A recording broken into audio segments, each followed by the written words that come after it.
and welcome to KQED Newsroom. I'm Thuy Vu. Coming up on our program, protecting independent contract workers and a new state budget. But first, after just 2 days of deliberation, a federal jury convicted Raymond Boy Chow of 162 counts, including racketeering, corruption, and murder. Prosecutors claimed that as the head of a Chinatown fraternal organization, Chow ran a massive criminal organization that trafficked weapons, stolen cigarettes, and liquor. In addition, prosecutors said Chow ordered the murder of one rival and conspired to murder another. Chow's attorneys say they will appeal and called the entire case snitch heaven. Very early on, we just started getting a signal from the judge that none of our defense theories would be allowed, and that's exactly what happened. Our witnesses got excluded. The government had 46 witnesses, we got 8. Our defense theories, the most important aspects, were excluded. I mean, we just never had a chance to put on the defense that the jury needed to hear. Alex Emslie was at the jury's verdict announcement earlier today and joins us now. Welcome, Alex. Hi. So take us to the scene at the courthouse. What was that like? It was packed. It was fairly packed. I mean, there's been intense interest in this case from the beginning, I think, and probably part of that is due to the fact that former state senator Leland Yee was also involved in this very sweeping indictment that, charged a couple of dozen people with, federal criminal charges. Yeah, it was a 5-year investigation, cost millions in taxpayer dollars. Getting back to the Raymond Boy Chow case, though, 162 counts. How did that even come about? That's a lot of counts. Well, 130 some odd of those counts are money laundering transactions. So those are all just sort of grouped into one kind of large group, right? And then some odd more, a handful more are trafficking in stolen goods charges, receiving stolen property, these kind of things. The federal prosecutors never really alleged that Chow hands-on did money laundering transactions or that he hands-on trafficked in stolen goods. What they said is that he introduced an undercover FBI agent to people within his organization who then carried out these crimes. But Chow was always sort of hands-off, an arm's length away. So was that the core of their case against Chow? That the core of their case was, I would say, this undercover FBI agent's testimony, as well as, in getting to the most serious charges, these two charges involving murder. One that Chow allegedly ordered and that was carried out, and another that he planned but maybe didn't actually carry out, right? Those charges were added very late in this trial's process, right before the jury trial began. And the federal prosecutor's case was based upon the testimony of 5 cooperating witnesses. Those are people who were also facing criminal charges in this case, many of whom had violent criminal pasts. And when defense attorney Tony Serra says this case was snitch heaven, that's what he's referring to, these 5 cooperating witnesses. And so how is the defense team responding now? We've got a little glimpse of that earlier. Do you think they feel like it was a mistake to put Chow on the stand in his own defense? Well, as we've laid out sort of the center of the prosecution's case, that was always the center of the defense's case. They believed, or that they argued to the jury anyway, that once you heard directly from Raymond Chow, that you would believe that he was reformed, that he came from a life of crime, but that he, abandoned it when he was released from federal custody for similar charges, not murder, mind you, but racketeering, things like that, in 2003. The jury didn't buy it. How much do you think was at stake for the federal government here when the sting just ensnared so many people, including former State Senator Leland Yee, like you said, who pleaded guilty to racketeering charges last summer? There was so much publicity. Was there a lot of pressure on them to win this case? I would imagine so. I mean, they don't really say one way or another, but we do know that millions of dollars were spent on this investigation, that it lasted several years, and that it, ended up sort of enveloping some very high-profile defendants. So I would think that that federal prosecutors had a lot riding on this, and Chow was found guilty on all counts. Did you get a sense that there was a sense of vindication on their part today at the courthouse? Did they say anything upon leaving the courthouse, the prosecutors? They didn't. They declined to speak to any media. Basically, they said through a spokesperson, sort of on background information, that prosecutors aren't commenting on this case yet because there are still many defendants in this indictment who are still awaiting trial. So they're not speaking publicly yet. For Chow, what happens now? Is there a sentencing hearing coming up? Yes, he's scheduled to be sentenced in late March. That could change. And of course, he is facing life in prison, possibly multiple life sentences. He has a lot of serious charges to answer for. Did Tony Serra speak out at all today after the verdict was handed out? Yeah, sort of legendary San Francisco defense attorney Tony Serra. Yes, he did. He said Chow has several defense attorneys. Tony Serra was a pro bono and sort of the lead defense counsel on this case, but also Curtis Briggs, who we heard from just a few moments ago. And Tony Serra really focused his disappointment and disgust on the jury and on the jury's willingness to believe these 5 cooperating witnesses.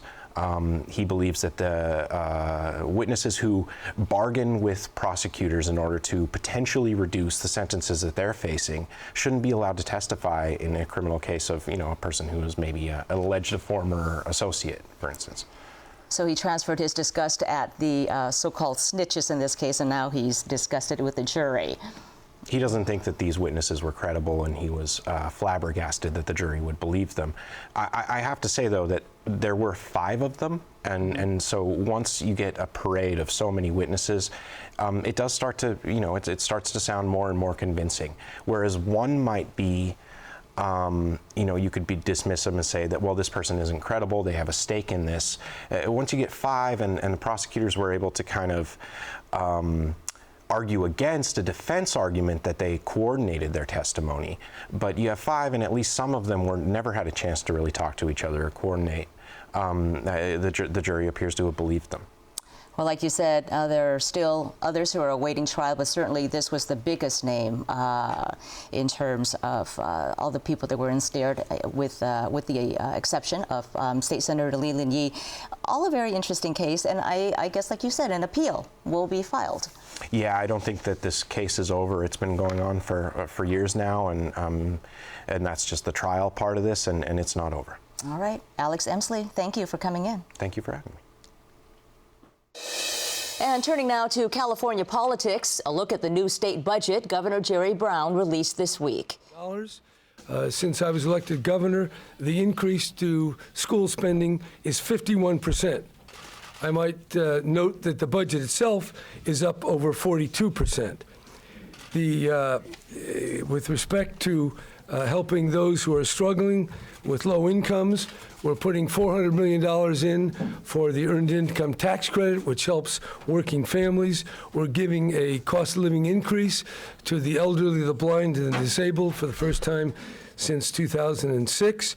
The minimum wage, of course, goes up to $10. Although the budget is flush with increased state revenues, the governor served it up with his customary brand of caution. If you don't remember anything else, just remember everything that goes up comes down. This is not a candy store where you can pick out whatever you want. You got to choose, and that's what we're going to do. And joining me now for a closer look at the budget is Scott Shafer, senior editor of KQED's California Politics and Government Desk. Hi, Scott. Hi, Thuy.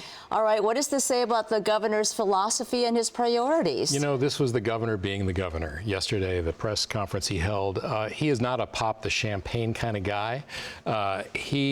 You think back 5 years ago, he took office, there was a sea of red ink, the government was dysfunctional, the state couldn't pass a budget to save its life.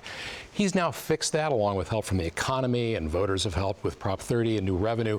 He wants to preserve the stability, the caution that he has put into this budget process. He's not as eager as some of his fellow Democrats to spend a lot of money on ongoing things, and so he's trying to tamp down that enthusiasm. And he's learned some lessons, of course, like you said, from the previous red ink. How are Democrats reacting to this prudent budget of his? Well, they're getting used to this sort of tone from him, and I think I'm starting to sense some restlessness, some pent-up demand for spending.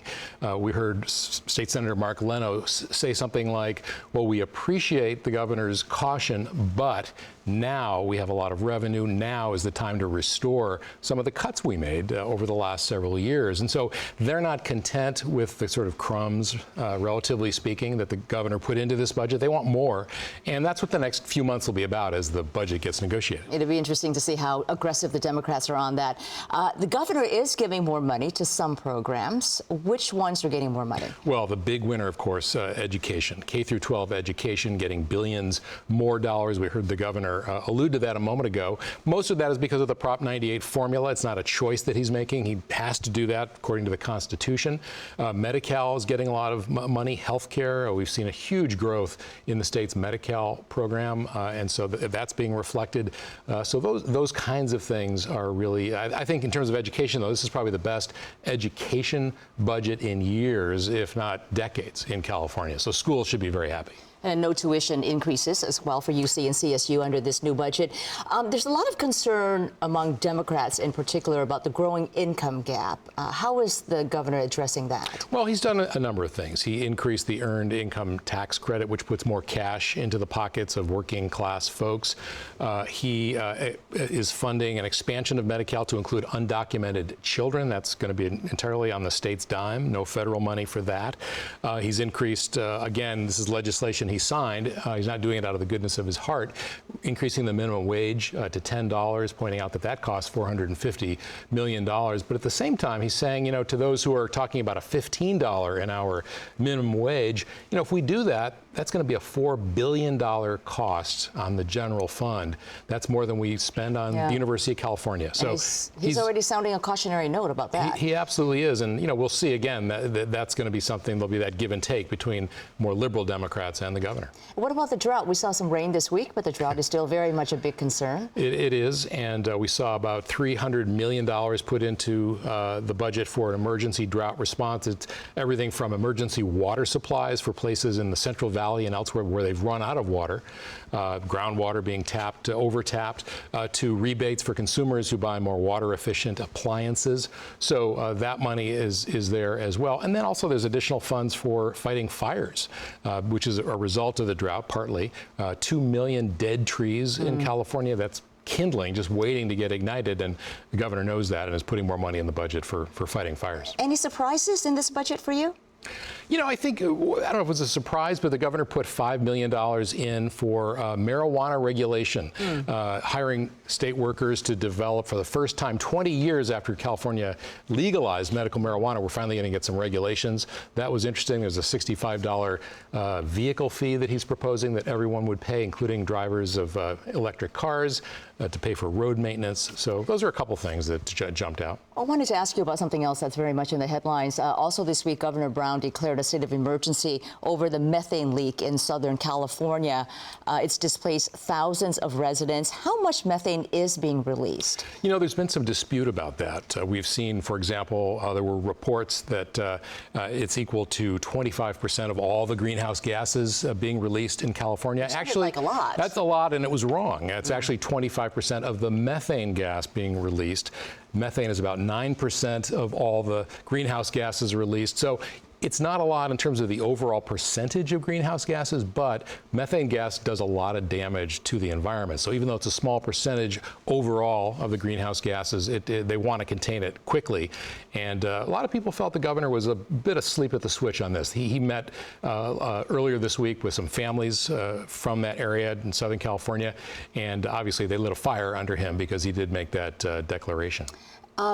What does this say about the environmental problems we may potentially face? Is there a bigger hidden environmental issue here from what we're seeing? Well, ever since the San Bruno pipeline explosion in 2010 killed 5 people, we took a look, began looking and asking questions, because there is this huge network of pipelines that are underground, and we came to learn that PG&E wasn't really maintaining them properly. They didn't even have records.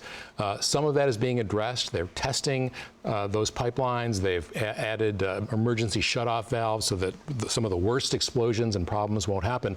But it is a huge system, and there's always a chance of something going wrong. And And as we can see in this case, something went very wrong, and a lot of concern because methane is 80 times more potent than carbon dioxide when it comes to its global warming properties. Yeah, and also this also reminds people that the California Public Utilities Commission, which is supposed to be regulating utilities, has not done a great job. The former executive director is under federal investigation for criminal activity and being too cozy with PG&E. So, you know, this is a very complicated problem. Yeah. And one to watch, definitely. Yeah. Scott Shafer, thank you so much. You bet. A job with flexible hours, where your office might be your car and your orders come in on your smartphone. Companies like Uber, Airbnb, and TaskRabbit are changing how many people make money.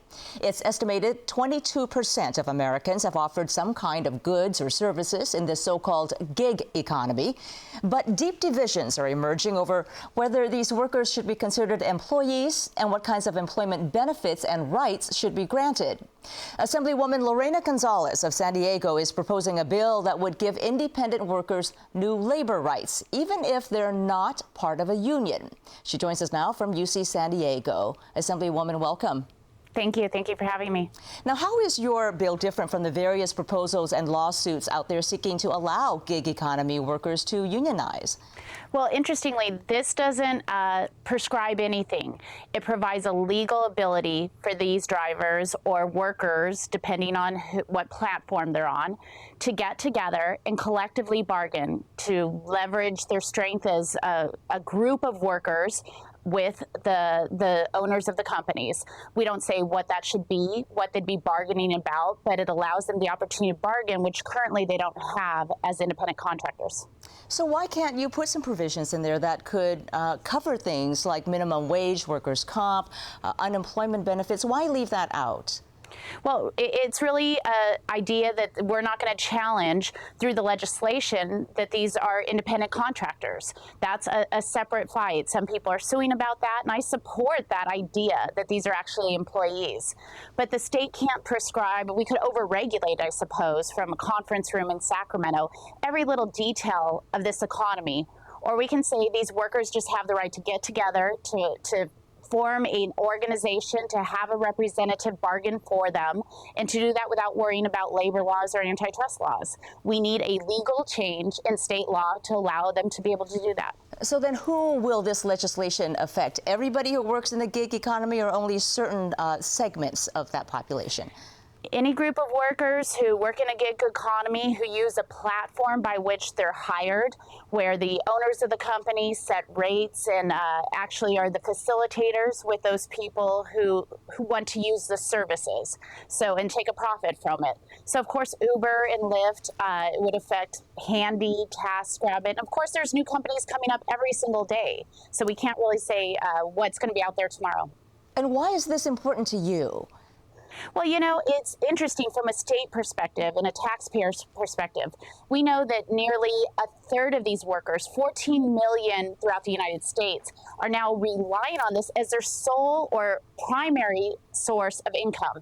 And so as that happens, we know that they aren't getting Social Security, that they can't get health care, unemployment, workers' compensation, all these things that allow the state not to have a larger and larger safety net. So rather than taxpayers have to foot it, we should allow the workers to be able to bargain for it, quite frankly.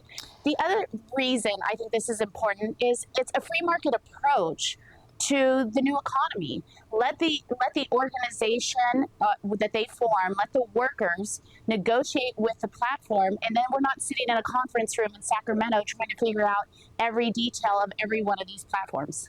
Most labor groups want these workers to have the right to unionize. Are you confident that you can get this passed without union help? I think eventually that we will have some union support.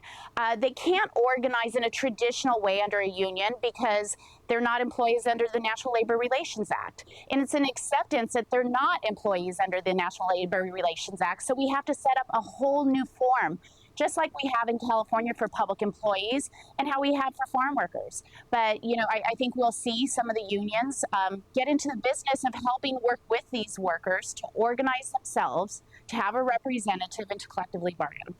You have a long history as a labor leader. When do you expect to introduce this bill?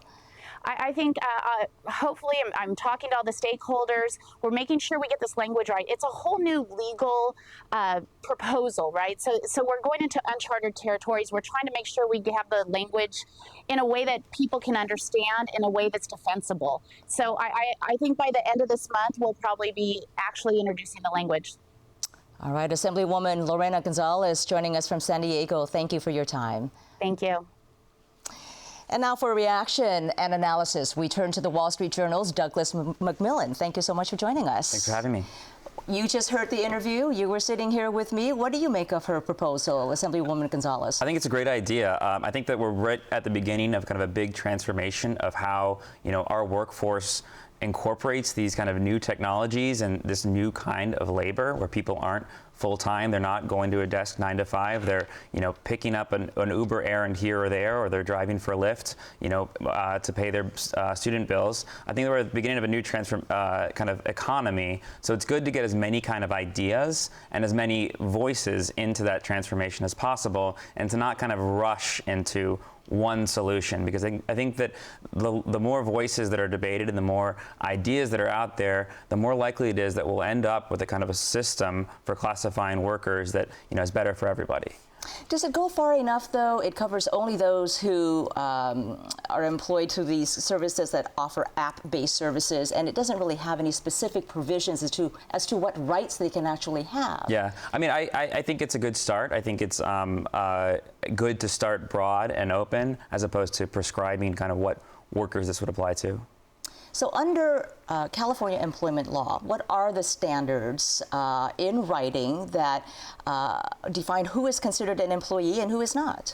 So it's a very complicated question, and we probably don't have enough time in this program to get to all of them. But some of the things that make that distinction are whether or not somebody has job flexibility, whether they can set their own schedule, whether somebody gets training from a company like Uber factors into it, whether or not they're allowed to work for multiple companies. And then there are even more specific things like whether or not you are wearing a uniform of that company.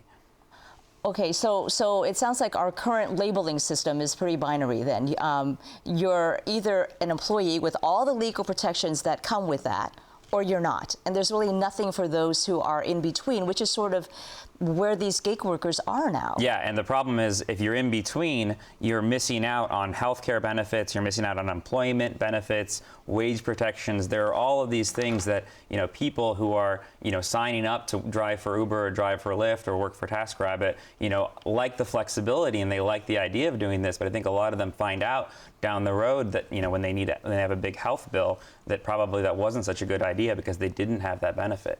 How many people are we talking about here? I've heard wide-ranging estimates, as many as 45 million nationwide, as many as 10% of the population. Does that sound about right? It sounds about right. I don't know for sure. There's definitely tens of thousands, hundreds of thousands. It's hard to tell because a lot of people, try it once and maybe decide it's not for them. So I think it's hard to get an estimate on the size of this, but definitely it's a growing number. And I think as more and more types of services are offered, and as more apps are out there, there are going to be more people join this gig economy because they're going to find out that their skills apply to some kind of a part-time situation help. Are there states or other countries that are doing a good job of addressing this issue now? I think it's still a pretty global problem. I've read of France has, since 2009, had an auto entrepreneur classification, but I think that's just really applies to when you're applying for taxes.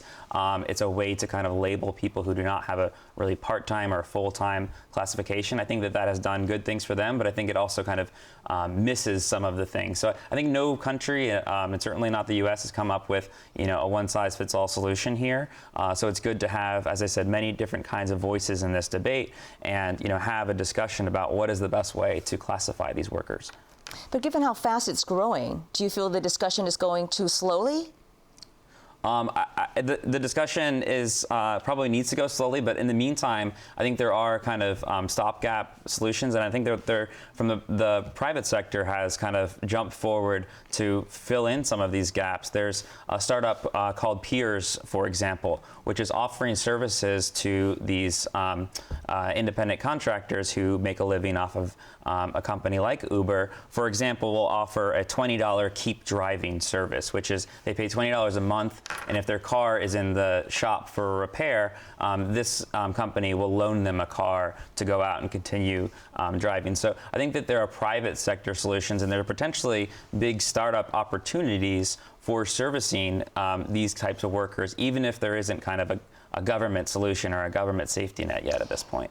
And is a government solution even needed? Is regulation even necessary? You have some companies who are already moving on their own to reclassify their workers as employees. Chip has done it, Instacart has done it, Munchery has done it.